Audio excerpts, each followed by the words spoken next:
coming up on November's edition of Tudor Talk. We catch up with Liam Nash and put some of your questions to him.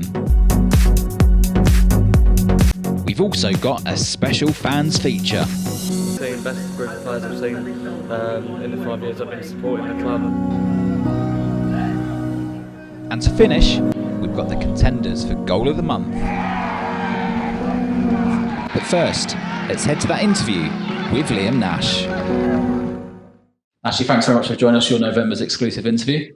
Thank you very much, good to be here. So let's look back over your career then. So you started at Holbridge Sports around about 2013. How old were you then?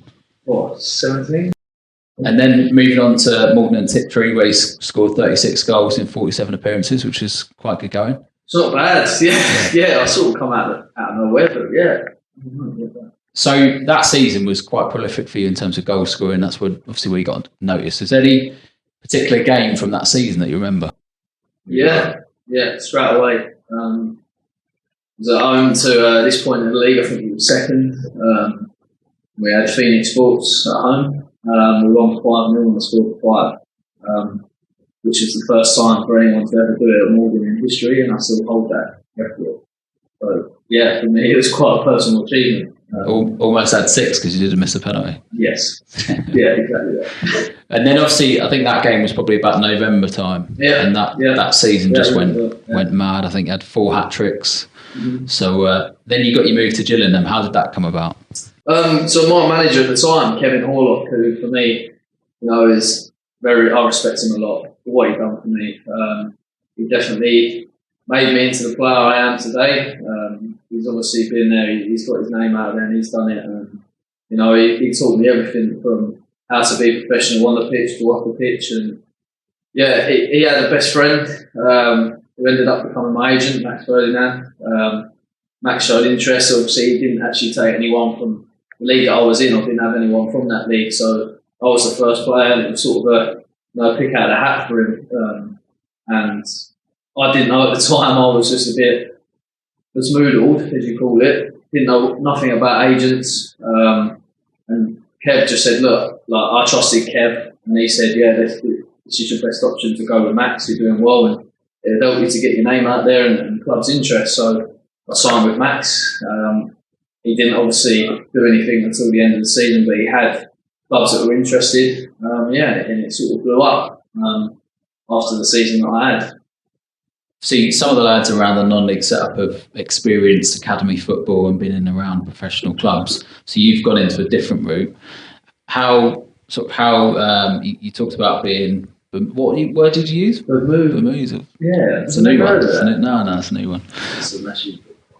But was that a bit of a shock, a bit of culture shock for you? Oh, massively. I think, you know what it was? As a youngster, I was always wanted a dream to be a professional footballer for any kid that's playing it at a young age. And it was getting to that age where, people start to say you're running out of time. And I always said to myself, I was in the gym every day. I was working so hard. Everyone close to me will tell anyone how hard I did work. And then it sort of, my rewards came on the pitch. And when it happened, and Max told me that I had interest from professional clubs, I just didn't know. It was definitely a shock, but it was like a relief, just for myself to know how much I've been working in the gym outside of football. Working on the side as well to actually get a reward from the hard work that I actually was putting in. So you signed for Gillingham in 2017. I think it was Ailey Pennock, the manager there, signed you. How was that experience going into a professional club around that summer? Yeah, it was everything that I sort of dreamed of, really. Going into a full-time setup, waking up and training every day. Obviously, I went in for the confidence, which potentially might have not done me any favours. At the start, I didn't really get on with a couple of boys, not from my own doing, but they thought maybe I was a little bit big time. And I did end up settling in really well and become really close with a few of them. But yeah, it was the whole thing for me was just a massive eye-opener. Obviously, from the outside of football, you don't see what goes on behind the scenes, and that for me was a massive part of that's where my career sort of drifted. But the whole experience for me, it was a massive learning curve. I was in the training room with some serious pros that played around in internationals. Now some of them playing higher level, and I learned a lot from the experience I had at Gillingham. I've never ever regret that what I've done to this day. So I've taken a lot from that. I just think that sometimes in life timing is key. And I've done everything I could to get there, and it happened, and unfortunately, it just didn't go my way. Did the change in manager affect that for you at all?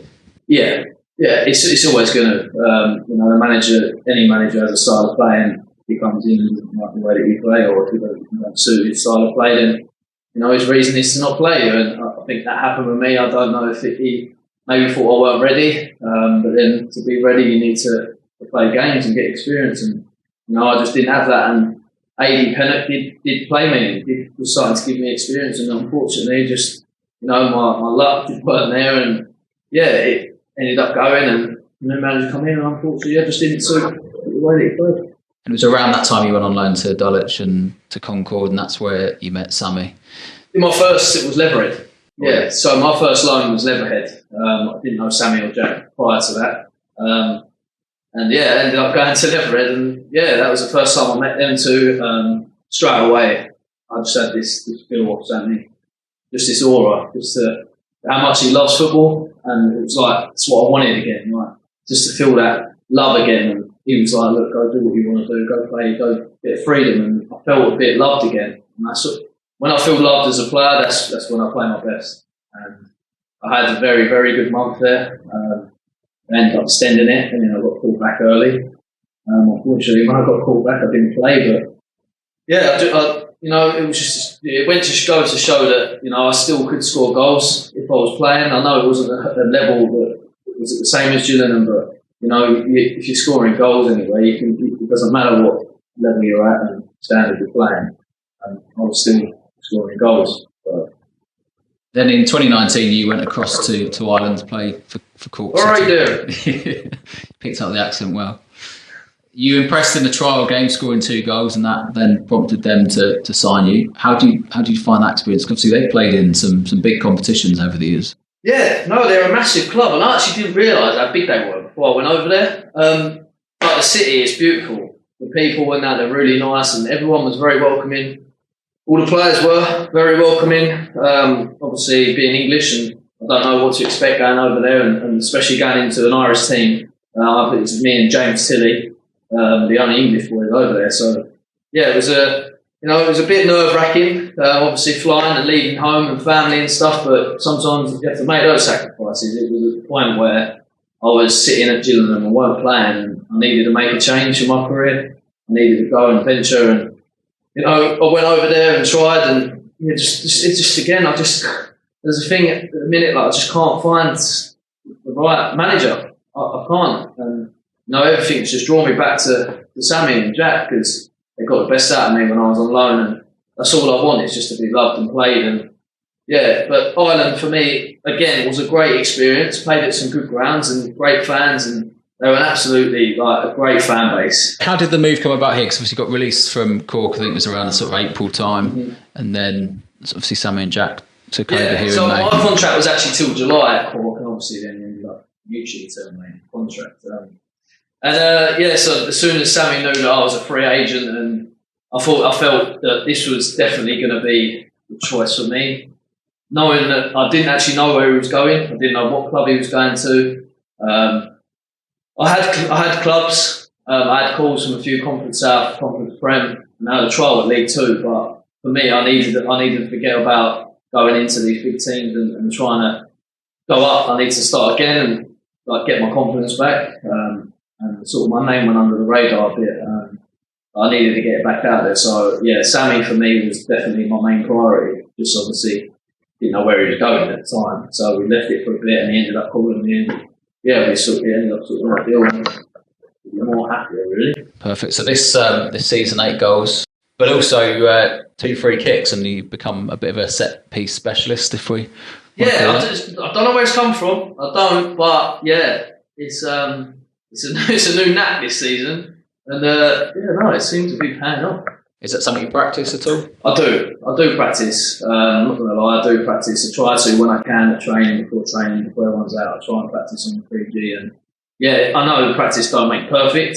It obviously makes it better, but I try and do as much as I can. But I think it's just a time and a place. So we're going to have a look back at 2 of your free kicks now. Yeah. Just want you to talk us through sort of what goes through your mind when you're lining it up and things like that. So let's just have a quick look at the Tunbridge game. That's definitely a foul, by the way. Look at the shot in the back. Arms out. Go down the sprint. Protesting here, but I don't know what you're protesting about. Yeah, so obviously the wall. Oh, just look at it. It is delightful, really. But the wall shoved to the left a little bit, and I saw the gap literally within the last 2 seconds. Funny thing is, as well, when Isaac stands with me, so Isaac stands with me on all my free kicks, obviously when he's here, which you don't know at the minute. But he tells me like where the ball's going, what the keeper's doing. So I've only got to worry about where the ball is. And for me, that's my main priority. I do look at the keeper and see where he's standing, but if you hit it hard enough and well enough, where you want to go, the keeper's never going to get there. And he just went to me, the wall's moving. So the gap was there, and it ended up flying over and in. And obviously that was a crucial time of that game, because I think it's fair to say we was definitely under the cop. Yeah, that game. First half wasn't amazing, great, no. But that sort of gave us that 2-goal advantage. Yeah, so I think someone needs to come up with, when it's not going good, someone needs to come up with something. And we all know we weren't playing well. None of us will. None of us were. And someone needed to come up with something, and thankfully, we're playing out of the bag. And then pulling some out of the bag, St Albans game. Yeah, one of them cold nights. Isaac with me again, and then do you know what it is? I don't ever go keeper's side, and I'm going to say it on camera just so the keeper watching in the league. I don't ever go keeper's side, but the gap, it was there, and I just see it, and I had to just remember just to myself, if I can get it in between that crossbar and the post, then I've scored this goal, and it just flew off my foot. And as soon as I felt it, I just felt myself, this is going. I think one of the fans managed to capture an angle behind the goal, and I think that's probably the one that does it justice. That was a very nice capture. Whoever did that, well done. Congratulations. Tyler, by the way. Tyler, shout out to Tyler, the cameraman behind the goal. But the free kicks, I mean, I have to add that to my game. I think if I'm going to, keep progressing and stuff and scoring goals, I'd like to score as many as I can on the pitch. But from set pieces, you can't really beat a set piece specialist. There's a lot of top free kick takers out there. And if you've got that in your team, the managers anywhere look at that and think, that's another avenue you can take from the player. Against St Albans, you go to celebrate, and I think you realise probably where. I realised, we could actually go and win this game. Yeah. Which is why I sort of run off and went, no, we'll get the ball. I definitely, obviously, starting on the bench, coming onto a game is not easy. Any game you come onto is not easy for any sub, but I was just getting into it, and then thankfully, all the free kick out of the bag. Right, let's move on to some fan questions then, because we've had quite a few. Do you know what? Oh, let's have a little look then. More than anyone else. So people are buzzing to ask you a few questions. Ollie Burns asks, what's your favourite goal for Hemel so far? My favourite goal for Hemel so far, it's got to be a St Albans. Just the occasion, I think for the fans, it was a massive game in terms of rivalry. It sort of give us some momentum to go on and end up winning a game. I think, definitely it's St Albans. What's your best stadium you played in? I'd have to go with Reading. I think Reading away in a cup game. That stadium was very nice. Neil Fudge. Hey, go on, Neil. Are you proud of me being your sponsor? Couldn't be any more prouder. He's like Hemel superfan. He is. Literally, when he's not at a game. No, he's there on Twitter. Yeah. He's the man. Neil's the man. Sam Gale asks, what advice do you give to an inspiring young baller? He came from Portsmouth to watch the game the other week. So what's his name? Sam. Sam. Sam. Just I think for me as a youngster, I just always had a dream and ambition, and I never let it go. I always believed that I was capable of doing it.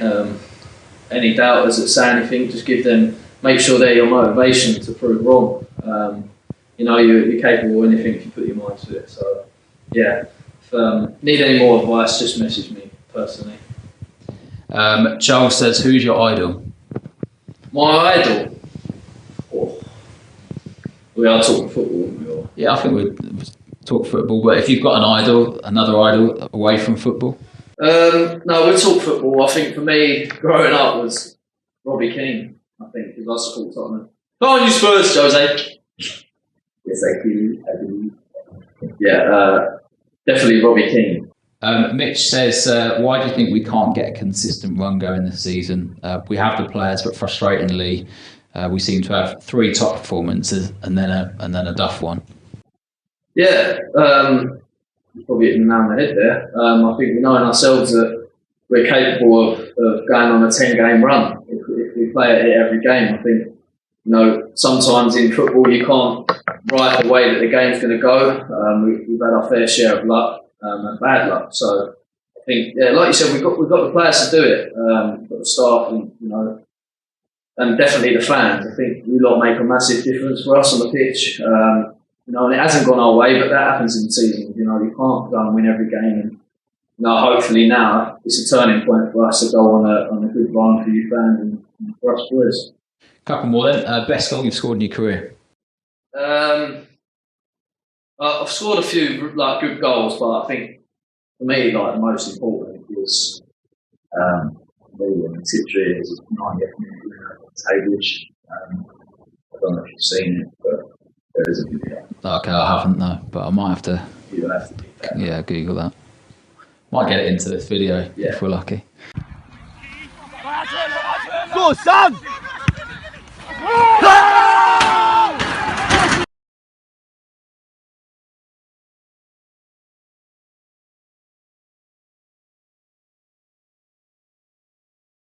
And lastly, were you ever offered a place on Love Island? Yes, I was. Just before I signed my contract at Gillingham, I was actually offered a place on Love Island. Obviously turned it down because I had my first professional contract, but you could have seen me on the TV. It's usual, large. There are some people that obviously have succumbed to that, that are footballers. Yeah, true. Was the professional contract the main reason, or? Yeah, that was my main reason. Thanks very much for joining us. We appreciate your honesty and your in-depth analysis of your free kicks there. So, perfect. Thanks for having me on. Let's hope in the coming weeks you score some more. Hope so. My name's Danny. I've been a fan for 1.5 years now. My name's Colin Pereira. Been a fan for about 5 years now. My name is Tyler Barber and I've been a Hemel fan for 3 years. My name's Owen Norman and I've been a Hemel fan for 3 years.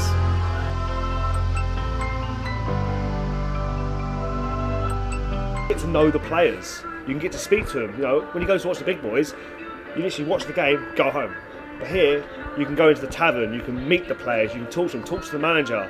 And it's brilliant. It just shows how great football is. The club, I love the atmosphere, the togetherness of the fans. It's a very small but tight-knit community. So I was like, I thought to myself, this is what I think might end up being a passion of mine. So I've grown as a not only a Hemel fan but a non-league fan more generally as well. And now I love non-league, and when it comes to things like the FA Cup, for example, I love to see the non-league clubs get as far as possible. Love the cup upsets, and I've always sort of seen Hemel as a very good club.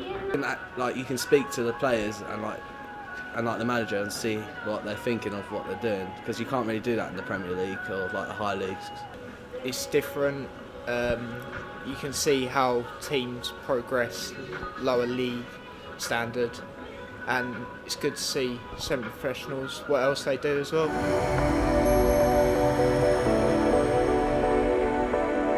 playoff game a couple of years ago against Braintree, who are our opposition this afternoon here as well, and it was the electric atmosphere, and I thought, this is what I come here for. This is what I love. And Probably the one where Liam Nash scored the free kick. First game of the season under Sammy Moore, there was new players, new manager. So I went to a few of the pre-season friendlies, but it just showed how hard they've worked. That Sammy knows what he's doing. And it just, just showed that. For me, it just shows, that, things are looking forward. It's 4-1.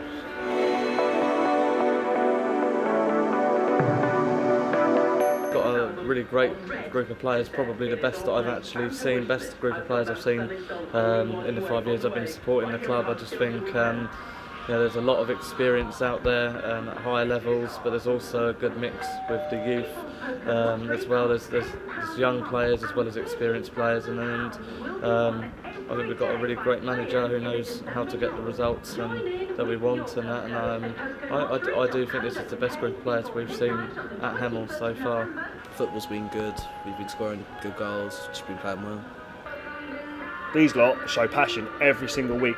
When they win or lose or draw, they show passion. They show they want to play for the team. I saw that this club is a club that's moving in the right direction. It's very much on the up, and I do think that Hemel have big aspirations, and I think we can get into the Football League one day. It's time for November's Goal of the Month competition.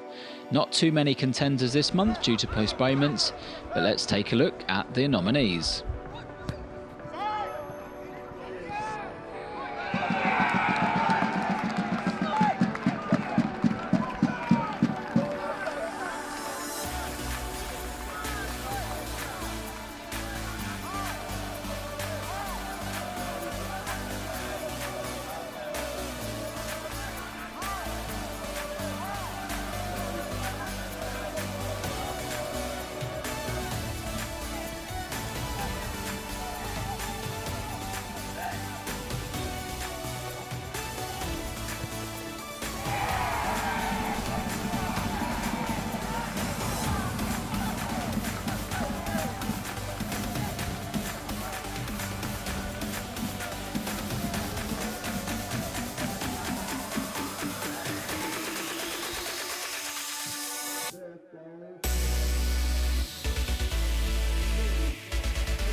There's your contenders for this month then. Don't forget to vote for your winner. Click on the link in the description below to cast your vote. That's all we've got time for this edition of Tudor Talk. Join us next month for a very special Christmas edition. Until then, goodbye.